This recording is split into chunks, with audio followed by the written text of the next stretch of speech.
Welcome to Pick Up and Deliver, the podcast where I pick up my audio recorder when I take the dog out for a walk and deliver an episode to you as we stroll around. I'm Brendan Riley.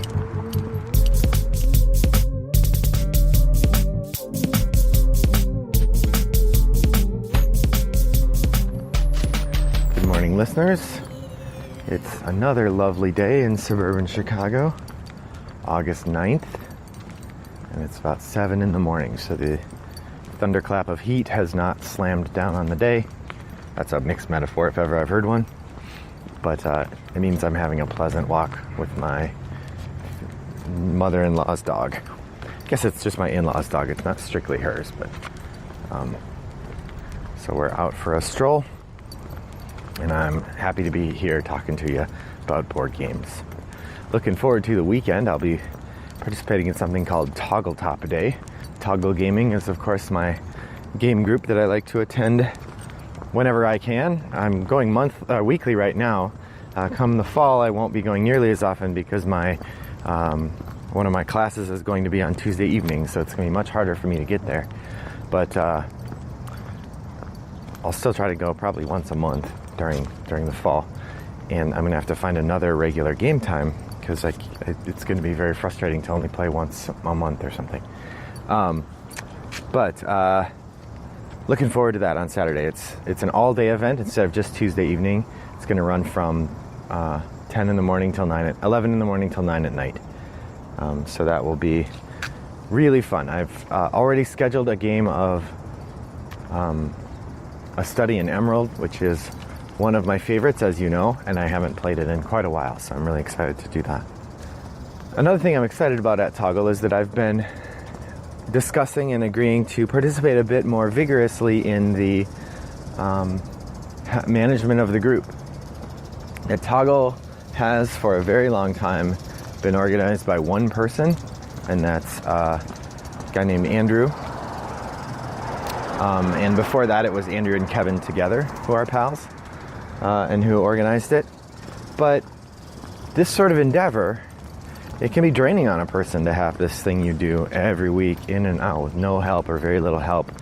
And so we've had some great conversations about pushing the group forward a bit. And so a few of us have been talking and volunteering a bit more to help out in the organizing of the group. Focus a little bit on the collection management for the group. We have 4 large bookshelves that are they're full. 2 of them are folding bookshelves, so it looks like 6 shelves when you're there. But they're these big shelves, they're on wheels, and so when we want to set up the games, we just go down in the storage room at the place where the event is held, and we roll these games out, and then our collection is available. We also have an archive of games at the storage unit, or at the house of the organizer. But for the most part, most of the games are on these shelves.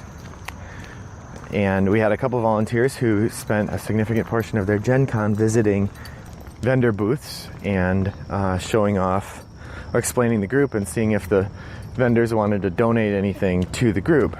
And if they did, then we would, in return, have the game be a featured game on a particular night, and we would teach it, and that would be a big part of the experience. So we ended up getting a whole bunch of new games for the event, which is really great. It reinvigorated our library a little bit, brought some new games in, but it really did push this idea of thinking about what are some things we can do to facilitate the curation of the library and make it the best thing it can be. So some of the questions, so I've been, the long and short of it is I've been sort of dubbed the librarian of the group, in part just because the thing I'm interested in doing to help the group is already sort of librarianing, but then, I don't know, it fits my temperament. So if I'm taking on the role of librarian, I've wanted to think a little bit about how do we want to deal with these things. So first, so I thought today I'm going to talk about what we've been wondering about libraries, and if you are involved in a game club, I'd be interested to hear your game club's philosophy, or even just as a game curator yourself, as someone who has a collection of games and you think about which games do I want and need and which ones don't I need, how do I experience these, and so on. So the first is I want to be able to serve a wide variety of people. Almost every week we have people come to Toggle who've never been there before, who show up, we come in and we greet them, we say hello, welcome, and rope them into playing games or sort of explain the situation. And these people will be at every level of play. There are some who will show up and they've got a copy of the game they want to play in hand. They bring Ticket to Ride with them, or Forbidden Desert, or I don't think we've seen any mass market games in a while, but they could, and they would be welcome to play them. Sometimes they show up and they are gamers. We had a new guy a couple weeks ago who showed up, and he brought with him a bunch of the hotness. He had some CMON games, and I think he had Blood Rage with him maybe. And so people show up planning to show off or play whatever the stuff is, and they realize that we're just the right group for them. Or some people show up with even less idea in mind. They've never played any hobby games at all, and they're just interested to try it, or they came along with a friend. We have people from every walk of life. We've got we do have a couple people who are on the senior end. I don't know if we actually have any seniors, although we certainly have several people over 50 and a lot over 40. So we have people from every walks of life, people from most age groups. It's not uncommon for people to bring their kids along. Last week I encountered a family. I would articulate it as two moms and their three sons. Two different moms with one son from one family and two from another. I can't be sure of that. It could have been a pal or something as well, but it was two moms and three boys in the 10 to 12 range, and they were playing via Nebula. Well, you get the idea. All sorts of people are at Toggle, and everyone's welcome. So we're happy to have them. But that means our collection needs to serve a wide variety of people. Even if it is a collection for, there's no single set of gamers that we want to have be catered to by our collection, nor do we want anybody to come up and say there's nothing for me here. So that's something to think about as we continue to grow. Another question to consider is, how much do we want our collection to be the new hotness? Part of the idea of having a collection like this is that people don't need to buy all the new things to play them. And so we want the collection to acquire some of those new things so that they'll get played and get played often. At the same time, we don't want to buy all the brand new things, because there'll be some that just aren't actually that good. Part of the new hotness idea, we don't want to have to buy all the new things though, because some of them will turn out to not be good and they won't have been a good use of the club's funds. Because one of the things I don't think I mentioned, so even though this happens at a bar, so the bar does have an expectation that we're, as a group, spending a certain amount on food and beverage, which I think we do just fine. We do not have a cover to get in, and we have no fees to play in any way. So while you wouldn't be allowed to bring your own food in, that would be pretty gauche, you are not obligated to go buy anything either. And we never want anyone to feel like they have to pay to play games. It's part of how we cater to all walks of life, and part of building the convivial attitude that makes our club so fun. So the result is that we don't have an endless supply of funds for new games. In fact, our supply is pretty limited. We have, in the past couple weeks or a couple months, put out a tip box where people can kick in a little money to help contribute to the Toggle Game Fund, and we really like that. We want to continue that activity and approach if we can. The third question regarding managing the library is, how often do the games get played? Like I said, our collection is about 6 bookshelves. Well, it's 6 bookshelves. And so it's a robust collection, a couple hundred games for sure. And if you include the small box games, it might even be more than that. But the root of the question, or the root of the problem, is how many of those games get played? And some of them get played a lot. Some of them get played hardly at all. We do have a variety of games that get played more than others.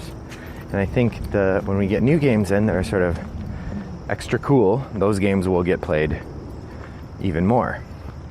But it is worth asking, how often does a game get played, and and how can we track that? So those are the three big questions. How do we serve a wide variety of gamers, or continue to? How do we decide about what new games to get? And how do we decide, or how do we keep track of, or articulate which games are getting played from the collection? Because inevitably, any week, there are several people, including myself, who bring a bunch of games that they want to play. I have a game night bag that I actually won from the Forgot My Dice podcast and the folks over at Game Night Bags. And I usually fill that with games. I put 4 or 5 games in there, and that gives me some ideas about or that lets me bring the games I'd like to play. Because with a collection as big as mine, you're never going to get them played if you don't bring games when you go to game night. But I also don't ever bring games I know are in the Toggle library. So if I know a game is at Toggle, then I might play that instead of bringing it. So then the question becomes, how do we accomplish these things? And there are a few things I'm thinking about that I'm looking forward to using as ways that will work on that organization. The first one is, how do we tackle the question of donations? Right now, like I said, we have this money box, and at this point, that's really all we want. That's providing enough for us to do the few things we want to do. At some point, maybe we also sell t-shirts, but that's mostly at cost. So the amount that people pay for the t-shirt is basically what we paid to make it. So we aren't coming out ahead on that. The whole point of this is to be a zero profit endeavor. But when we do make money, the goal would be to buy some new games. The question is, which new games to buy? How do we decide? Part of it is just tracking what's popular out in the world and seeing if we can get copies of those. I think part of it is also tracking what games people are bringing to play, or what games people want to play. I think it would be worthwhile for us to look at some sort of request system, and I think that'll probably go part and parcel with the logging plays, so that if people are like, boy, I'd like to try this game, then that leads us toward having a particular game in the library when we see it requested a lot. That might be a way to do that. But in general, we're not going to solicit donations for a couple reasons in any broad sense, because there are tax implications that are much more complicated once you're asking for donations. So we won't be doing that. So the second question is organization of the games. Right now, the games are not organized at all. There are a couple drawers attached to the shelves that are used to hold a lot of the small box card games, but that's all they are. That's all they do. We don't have those organized in any way. They just are tossed in there. And then in the main cubbies of the shelves, the games are just placed wherever, willy-nilly. And there's an advantage to that, which is that nobody's job is to spend time organizing where the games are on the shelves.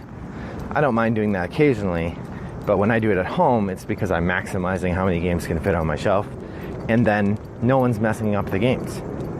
This is a collection that's getting used all the time. Games are getting taken out and put back, and if it had a rigid organization like at a public library, somebody'd have to spend a significant portion of their night rearranging the games each week, and that blows. Nobody's going to do that. So We talked about I've thought about a couple different options. One would be to have a little colored dot on the box and then colored dots on the shelves. And the idea is you put a game back where the colored dot matches. And the colored dots could indicate things like heavy game, lightweight game, easy to teach, easy to learn. I don't know what else. But even that seems like more organization than we want to do. So I'm inclined to say we should not, at this time, we should not do any kind of organization of that sort. But we do want to think about how are we arranging the games on our shelves, and do we want to do more to do that? But really, the third point is the one I'm interested in tackling first, and that's the question of which games are getting played and which games should we get? We've talked about a number of different ways to explore. No, we're not going on there. We've talked about a number of ways to explore which games are getting played. We could have a librarian checking games in and out. That's no fun. It discourages browsing, I think, but it also means someone has to sit there being a librarian. And we haven't had problems with games getting destroyed or stolen or anything, so that's not really something we're concerned with. I suppose once a game goes missing, we're going to have to start thinking about that. But for now, that hasn't been an issue. We talked about doing a physical game log of some sort, like putting a game on an index card in the top of the box and asking people to write down that they played it. So that could work. I think there's a couple downsides to that. One, to collect that information is going to be a real pain in the butt. Two, if people don't have a pen, they aren't going to do it. Three, if people don't notice the card in the box, they're not going to do it. So all three of those things make it seem unlikely that using index cards in games is going to work to log plays. At the same time, I think we could perhaps have some success logging plays if we were to do one log per play using a kind of paper system. One thing I was thinking of is what if we just want to set the bar, did this game get played in a year? And we put a piece of paper in there every year on Toggle Top Day. And if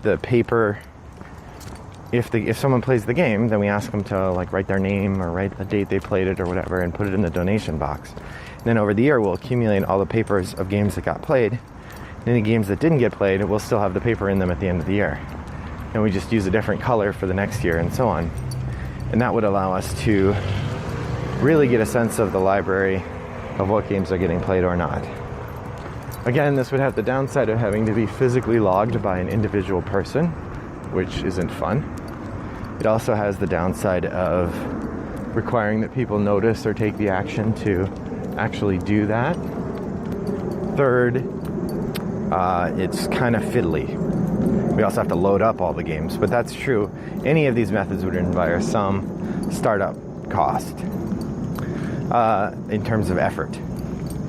The third one, which I find the most interesting, also would be the most labor intensive, but who cares? Would be to work on an application that allows us to log the games via our website. So we do have a website at Toggle. We don't use it for much, but one thing we could do would be to build a small web application that runs around unique codes, and those codes could be generated by the system and then turned into QR codes, so that you scan this thing with your phone and then it takes you to a page where you log a play of a game, and it would have the game there already, and you would log it, and it would register that you'd played it, and you could enter in your name and the names of the other players and the date. This would have the advantage of allowing us to log plays at Toggle. It would let us get to see what games from the library are getting used, but it would also allow us to fulfill that other part of the contract that we made with the publishers when they donated things, which is that we'll publicize the games we've been given. That when a publisher gives us a game, we appreciate it, and we are going to go out of our way to say thank you. We'll feature their game on a particular night, and when it gets played, we'll log it on our Facebook and our Twitter and appreciate them for donating the game, which would be the goal. Also, I'm sure part of the goal would be to have people play the game at Toggle and go say, wow, I love that game, I really want to have it for myself. This will take a bit more work, this thing, but it's certainly within my skill set in terms of making a web application that does this. I know how to do that. That's not a problem. So if you were in charge of the library, what questions would you ask? What am I forgetting?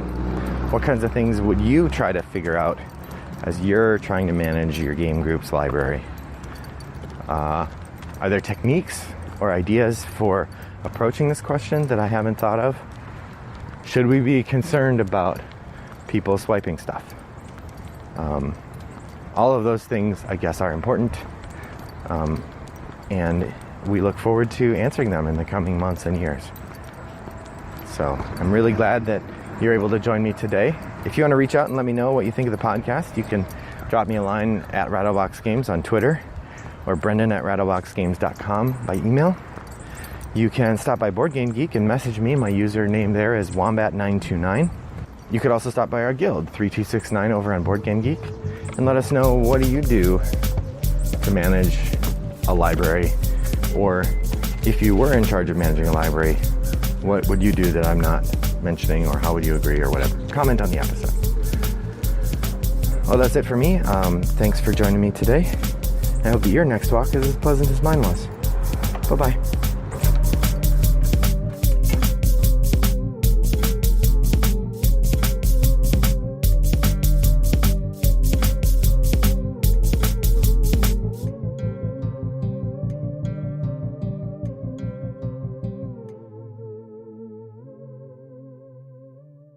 Brought to you by Rattlebox Games.